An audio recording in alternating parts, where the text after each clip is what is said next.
The mimosas at Maxwell's were always too sweet, but my mother insisted we meet here every Sunday. Something about keeping up appearances, about being seen at the right places by the right people. I watched her add a third sugar packet to her coffee, her diamond tennis bracelet catching the morning light. Honestly, Olivia, she sighed, stirring with practiced disappointment, I don't understand why you insist on embarrassing us like this. That little antique shop of yours, it's beneath you, beneath this family. My father didn't look up from his phone, probably checking the stock prices for Barrett Financial, the investment firm he'd built from the ground up. Your mother's right. You're wasting your potential sorting through other people's junk. I took a small sip of water, letting their words wash over me like they always did. They'd never visited my shop, never seen what I'd built. To them, Morgan and Vale Antiquities was just another failure in their daughter's long list of disappointments. Business school applications are still open for spring semester, my mother continued, her voice sharp with false concern. Though after your last attempt. That's enough, Margaret, my father interrupted, finally looking up. She's too dumb for business school. We all know that. Scored in the bottom percentile on her entrance exams, couldn't even make it through the first interview. Best to let her play with her little shop until she comes to her senses. I carefully spread clotted cream on my scone, making sure to keep my movements precise, controlled. They had no idea that I'd deliberately tanked those entrance exams, that I'd walked out of that interview on purpose, just like they had no idea that Morgan and Vale wasn't just an antique shop. It was a front for one of the most successful private investment firms in the city. At least tell me you're making rent, my mother pressed. We can't keep covering for you forever. I thought about the building I owned, not just my shop, but the entire historic block in downtown's arts district. Thought about the portfolio I managed, the silent investments I'd made in dozens of emerging companies. Thought about the meeting scheduled for tomorrow with Barrett Financial's biggest potential client, a meeting my parents had been trying to arrange for months. I manage, I said quietly, letting them see what they wanted to see. Their soft, simple daughter in her simple dress with her simple dreams. My father shook his head, silver hair perfectly styled despite the humid morning. Management requires intelligence, strategic thinking. You've never shown aptitude for either. Just look at how you decorated that shop. Mixing periods, styles. No sense of value or order. The mixing of periods, he criticized, was actually a carefully curated collection that had caught the eye of Marcus Anderson, CEO of Anderson Global Ventures. He'd walked into my shop 3 months ago, looking for period-specific pieces for his new offices. He'd left with a signed investment deal that would make headlines once announced. And that name, my mother added with a delicate shudder, Morgan and Vale, sounds like a funeral home. Why not use Barrett? At least then you'd have some credibility. Because Morgan was my grandmother's maiden name, the grandmother who taught me about true value, about seeing beyond surface appearances. And Vale? That was for the valley where I'd made my first investment, turning a small inheritance into the seed of what would become a quiet empire. Speaking of credibility, my father said, his tone shifting to something sharper, I heard you were asking questions about Barrett Financial's new tech division, trying to understand what your betters are doing. I had more than asked questions. I'd been systematically acquiring shares through various shell companies, positioning myself for a move they'd never see coming. But they didn't need to know that. Not yet.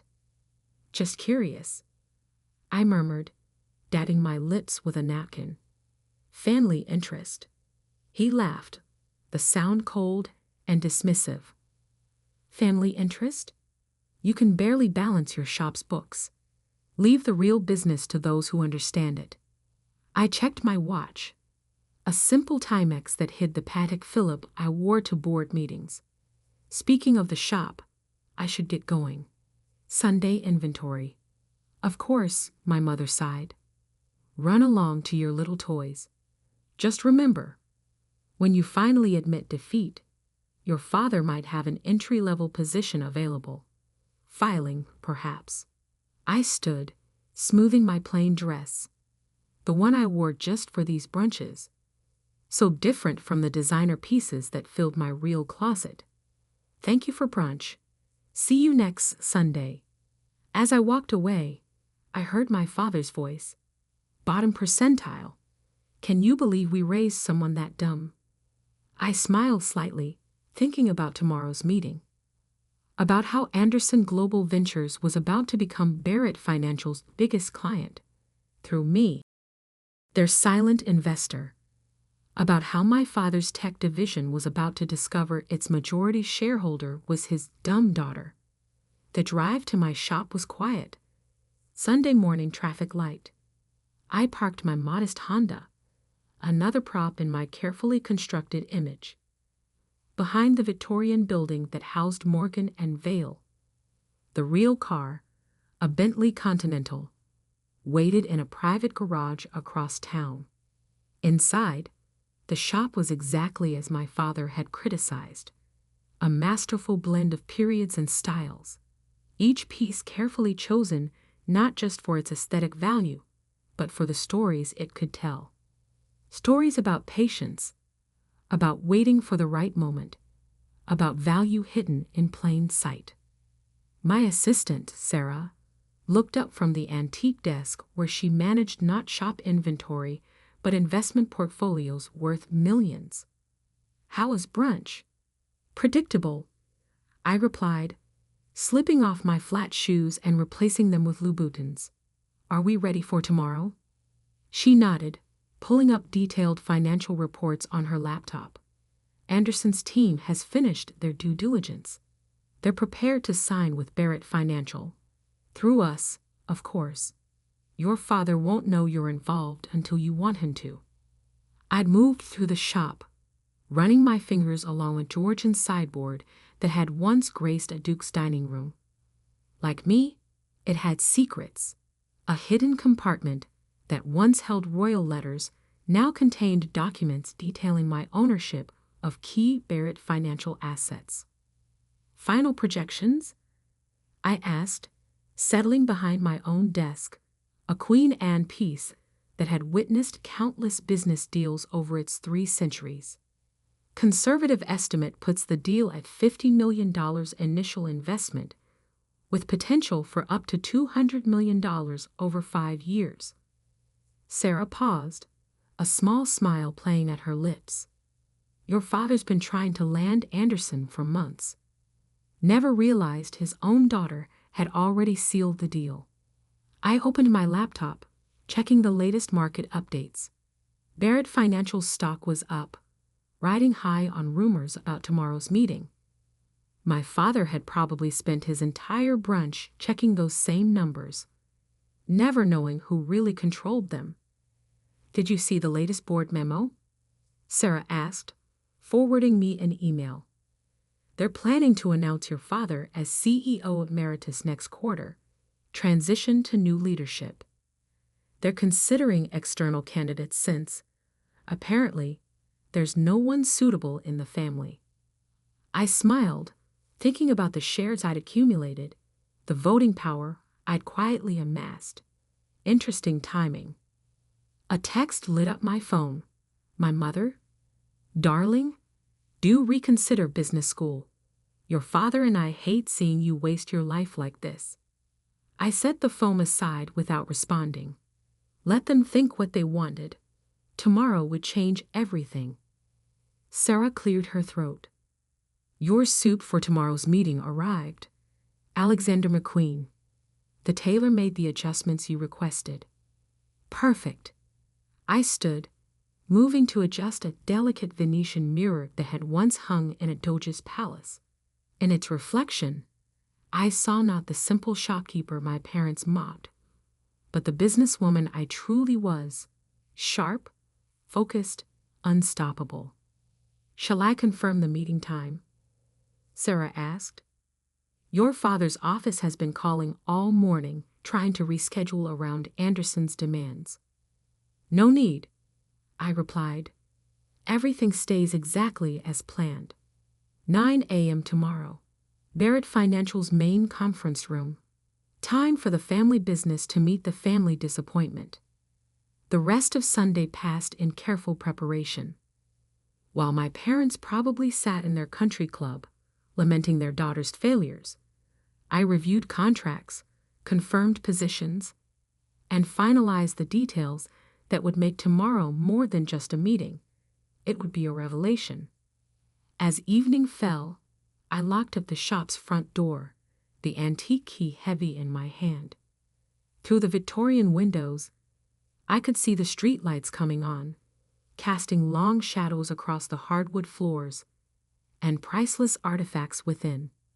My phone buzzed again, a message from Marcus Anderson himself. "Ready for tomorrow? Your parents won't know what hit them." I typed back a simple response. They never do. Tomorrow, while they were expecting Marcus Anderson to arrive as a potential client, they discover he was already an investor, my investor. Tomorrow, while they were preparing to pitch their services, they'd learn that their biggest deal was already done, signed in their daughter's little shop between a Louis XV commode and a Chippendale chair. Tomorrow, everything would change. I drove home to my real apartment, a penthouse with views of the city they thought I couldn't afford. Replacing my simple dress with silk loungewear, I poured a glass of wine and reviewed tomorrow's schedule one final time.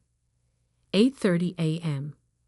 Arrive at Barrett Financial, not as the failed daughter but as Morgan Vale, the investment broker they'd been trying to track down for months.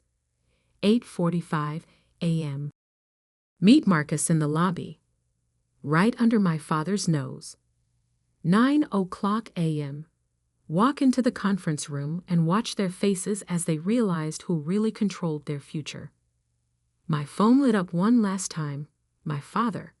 "If you're free tomorrow, the mailroom could use some help. Might be good experience for you. Better than playing shop." I didn't respond. Tomorrow would be response enough. Monday morning dawned clear and sharp, the kind of autumn day that makes everything feel possible. I dressed with careful precision. A black Alexander McQueen suit that cost more than my parents thought I made in a year. Louboutin heels that had never seen the inside of my antique shop. And my grandmother's vintage Cartier watch, the only piece of my real life I'd never hidden. Sarah met me at my penthouse, carrying 2 leather portfolios. "Your father's already at the office," she reported, handing me one of the folders. "Called an early meeting to prep the team for Anderson's arrival. Your mother's there too." Apparently, she couldn't miss this historic moment for Barrett Financial. I smiled, checking my reflection one last time. Gone was any trace of the simple shopkeeper they knew. In her place stood Morgan Vale, the investment broker who'd been making waves in private equity circles for the past 5 years. "How long do you think it'll take them to realize?" Sarah asked as we rode the elevator down to the private garage. "That depends," I replied, sliding into the Bentley's leather interior, "on whether they see what they expect to see, or what's actually in front of them." The drive to Barrett Financial's headquarters was smooth, traffic parting for the luxury car they didn't know I owned. As we pulled into the executive parking area, I spotted my father's Mercedes in his reserved space, the vanity plate reading BARRETT1, subtle as ever. Marcus Anderson was waiting in the lobby, his tall frame casual against the marble pillar. He straightened when he saw me, a grin playing at his lips. "Ready for the show?" he asked quietly as I approached. Born ready, I replied, just as my father's voice boomed across the lobby. Marcus, welcome to Barrett Financial. He strode forward, hand extended, my mother 2 steps behind him in her perfectly coordinated designer suit. Neither of them glanced at me. After all, why would they look twice at a stranger in expensive clothes? Marcus shook my father's hand but kept his eyes on me. Robert, Margaret, always a pleasure. But I believe you know my investment broker. Morgan Vale. The moment stretched like pulled glass, fragile and sharp. I watched as confusion flickered across my father's face, followed by dismissal. After all, his daughter couldn't possibly be the mysterious Morgan Vale they'd been pursuing for months. Morgan Vale, he repeated, finally turning to look at me properly. I wasn't aware we'd be joined by. His voice trailed off. I saw the exact moment recognition hit, saw his eyes widen as he took in my appearance, my presence, my complete transformation from the daughter he thought he knew. Hello, Dad, I said softly. Surprise. My mother's hand flew to her throat, her perfectly manicured nails clutching her pearl necklace. Olivia? What is this? What are you doing here? Perhaps, I suggested, my voice carrying the authority of someone who controlled billions. We should take this to the conference room. We wouldn't want to cause a scene in the lobby. Marcus nodded approvingly. Excellent idea. After you, Ms. Vale. I led the way to the elevators, feeling my parents' shocked stares boring into my back. The ride up was silent, thick with unasked questions and unwelcome realizations. The conference room was already full, board members, department heads, even my father's executive team, all waiting for the meeting that would change everything. They rose as we entered, their eyes moving curiously between Marcus Anderson, my shell-shocked parents, and me. Good morning, I said, taking my place at the head of the table, my father's usual seat. For those who don't know me, I'm Morgan Vale of Morgan and Vale Investments. Though some of you, I glanced at my parents, who had yet to sit down, might know me better as Olivia Barrett. The room erupted in whispers. I saw recognition dawn on face after face as they connected the dots between the simple Barrett daughter and the investment broker who'd been making headlines. This is absurd, my father finally managed, his face flushing. Olivia, what kind of game are you playing? No game, Dad, I replied, opening my portfolio. Just business. Marcus, shall we begin? Marcus took his seat, clearly enjoying the drama. Of course. As you all know, Anderson Global Ventures has been considering a significant investment in Barrett Financial. What you don't know is that we've already made our decision through Morgan and Vale Investments. I slid documents across the table. 3 months ago, Anderson Global Ventures committed to a $50 million initial investment, with provisions for up to $200 million over 5 years. The paperwork has already been signed and executed. Impossible, my father breathed, staring at the contracts. These would have needed board approval, which they received. I cut in smoothly. Through the voting shares I've been acquiring over the past 5 years. As of last quarter, I control 32% of Barrett Financial's voting stock. My mother sank into a chair, her perfect posture crumbling. But your shop, your failed business school attempts. The shop is real, I confirmed. It's also incredibly profitable, though not just from antiques. It's the front for one of the most successful private investment firms in the city. As for business school, I smiled. I already had my MBA from London Business School when you were pushing me to apply. I walked out of that interview because I was in the middle of closing a major deal. The board members were leafing through the documents I'd distributed, their expressions moving from shock to something like respect.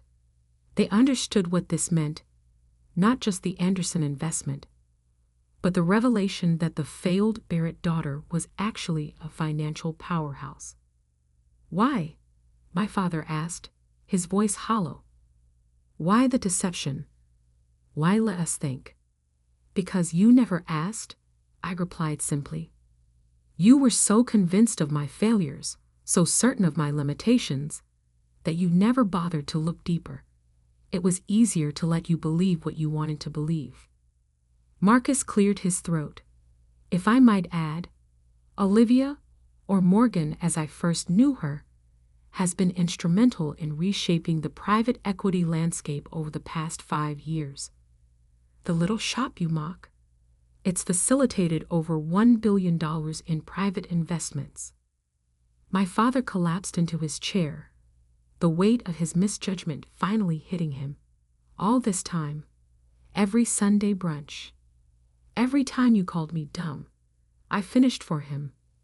Every time you dismissed my potential, every time you offered me a filing job, I was closing deals bigger than Barrett Financial's annual revenue. The room had gone completely silent, every eye fixed on the family drama unfolding before them. I stood, smoothing my designer suit. "Now, shall we discuss the future of Barrett Financial? Because I have some ideas about the tech division you've been struggling with." The next 2 hours were a blur of presentations, questions, and strategic planning. I laid out my vision for Barrett Financial's future, a vision that had been forming since I first started buying shares. My father remained unusually quiet, watching me command the room he'd always dominated. By noon, the board had unanimously approved my proposal for restructuring the company. My father's transition to emeritus status was accelerated, and I was appointed as strategic director, though I insisted on maintaining my separate identity as Morgan Vale for my other business ventures. As the room cleared out, my mother finally found her voice again. "Those brunches," she said quietly, "all those times we criticized you, looked down on you, were necessary," I finished. "They kept you from looking too closely, from asking too many questions." Though I admit, the bottom percentile comment last Sunday was a bit harsh. My father hadn't moved from his chair, staring at the contracts spread across the table. "I don't understand," he said finally. "How did we not see it?" I perched on the edge of the conference table, looking down at the man who'd spent years looking down at me. "Because you saw what you expected to see.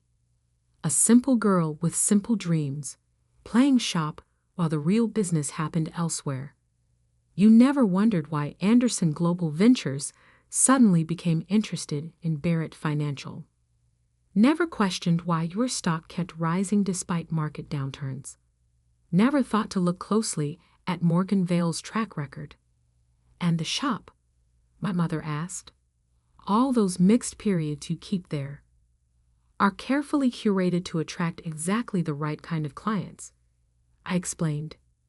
"CEOs, investment bankers, private equity partners. They all come looking for unique pieces and end up discussing business opportunities. That Georgian sideboard Dad hates? I closed a $100 million deal while showing it to a tech entrepreneur last month." Marcus, who had lingered by the door, chuckled. "That's how she got me. Came in looking for antiques, left with a whole new investment strategy." A knock at the door interrupted us. Sarah, carrying fresh contracts. "Sorry to interrupt, but the Hong Kong office is calling about the merger." "Hong Kong office," my father repeated weakly. "Morgan and Vale has offices in 6 countries," I confirmed, standing to take the documents from Sarah. "That little shop is just the tip of a very large iceberg." As I moved to leave, My mother called out. Sunday brunch? Will you? Will you still come? I turned back, seeing the uncertainty in her eyes, the fear that her simple daughter had become someone she didn't know, someone who didn't need their approval anymore. Of course, I said softly, but maybe we can skip the career advice. 3 months later, Barrett Financial had been transformed. The tech division was thriving under new leadership. The Anderson investment had exceeded all projections, and my father was adjusting to his emeritus role, though he still occasionally left suggestions on my desk. Sunday brunches continued at Maxwell's, but they were different now. My mother no longer added sugar to her coffee with disappointment, and my father's phone stayed in his pocket. Instead, they asked questions, real ones, about my business, my vision, my life. I still kept the shop, still spent time among the antiques that had helped build my empire. But now, when my parents visited, they saw it for what it was. Not a failure, but a masterpiece of subtle success. And if sometimes, during board meetings or investment discussions, I caught my father watching me with a mixture of pride and regret, well, that was just part of the new normal. Because sometimes the best revenge isn't proving others wrong. It's proving yourself right, quietly and completely, until they have no choice but to see you for who you really are. Even if who you really are is the dumb daughter who built an empire while they weren't looking.